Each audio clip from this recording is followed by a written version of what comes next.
سمیٹو اور ہر رکعت میں 2 بار سجدہ پڑھ دو۔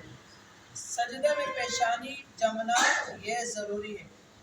جمنے کے یہ معنی ہے کہ زمین کی سختی محسوس ہو۔ اگر کسی نے اس طرح سجدہ کیا کہ پیشانی نہ جمی تو سجدہ نہ ہوگا۔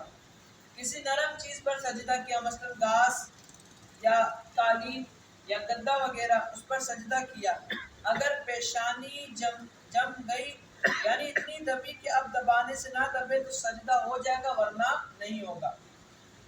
دیکھیں حضور علیہ السلام نے فرمایا کہ مجھے حکم ہوا کہ 7 ہڈیوں پر سجدہ کرنا۔ یہ دیکھیں، یہ سجدے کے اندر یہ پورا حصہ لگنا یہ فرض ہے، یعنی ضروری ہے۔ یہ زمین ہے مثال کے طور پر، اس طرح رکھیں گے، یہ دیکھیں یہ پورا حصہ دب جائے۔ اب عموماً کیا ہوتا ہے، لوگ کیا کرتے ہیں، وہ سجدہ کرتے ہیں اور یوں کر کے ماتھا ٹیک دیتے ہیں۔ ماتھا ٹیک دیتے ہیں تو یہ ناک کی یہ پوری ہڈی لگتی نہیں ہے، تو اس سے سجدہ ادا ہوتا نہیں ہے۔ دونوں ہاتھ زمین پر لگتے ہیں، یہ بھی فرض ہے۔ دونوں گھٹنے یہ زمین پر لگنا یہ بھی فرض ہے۔ دونوں پنجے یہ بہت ہی اہم مسئلہ ہے۔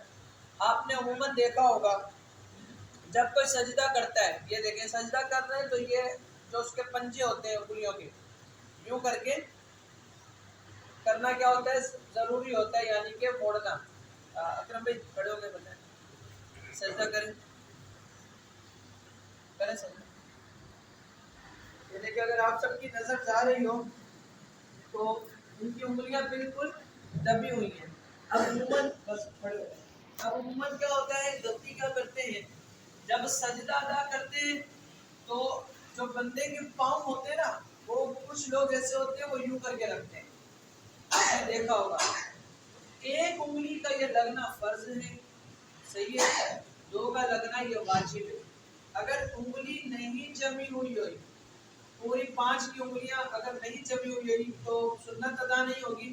لیکن اگر کسی کی ایک بھی انگلی نہیں جمی، سجدہ کر رہا، اس کی جو ٹانگیں وہ یوں ہوا میں، آپ سب سمجھ رہے ہیں، یہ دیکھیں یہ ٹانگیں ہوا میں، تو اب اس کا سجدہ ادا نہیں ہوگا۔ اب اس کا سجدہ کرنے کا طریقہ کیا ہے، جب سجدے میں جائیں تو انگوٹھے سے لے کر چھوٹی انگلی تک پاؤں کی جتنی انگلیاں سب کو یوں کر کے دبا کے رکھیں۔ اب یوں اگر دب کے رہے گا اور پیشانی کے اوپر زور ماریں گے تو اب صحیح طریقے سے سجدہ ادا ہوگا۔ اور عموماً کیا ہوتا ہے، گھروں کے اندر موٹے قالین وغیرہ یا مسجد میں موٹے قالین ہوتے ہیں، اب کوئی سجدہ کرتا ہے وہ صرف ماتھا ہلکے سے رکھ دیتا ہے، یعنی پٹیاں تو لگ رہی ہیں لیکن جم نہیں رہا اس کا ماتھا، تو اب کیا ہوگا، اس کا سجدہ ادا نہیں ہوگا۔ گھروں کے اندر گدے وغیرہ یا کسی موٹے بستر وغیرہ پر عموماً لیڈیز نماز پڑھ رہی ہوتی ہے یا کوئی بھی شخص نماز پڑھتا ہے، اگر وہ اپنا ماتھا دباتا رہے گا، اتنا اس نے دبا دیا، دیکھا دبانے کا طریقہ کیا ہے، پیچھے کی 10 انگلیاں نا اس پر زور مارے، آگے کی طرف زور جائے گا۔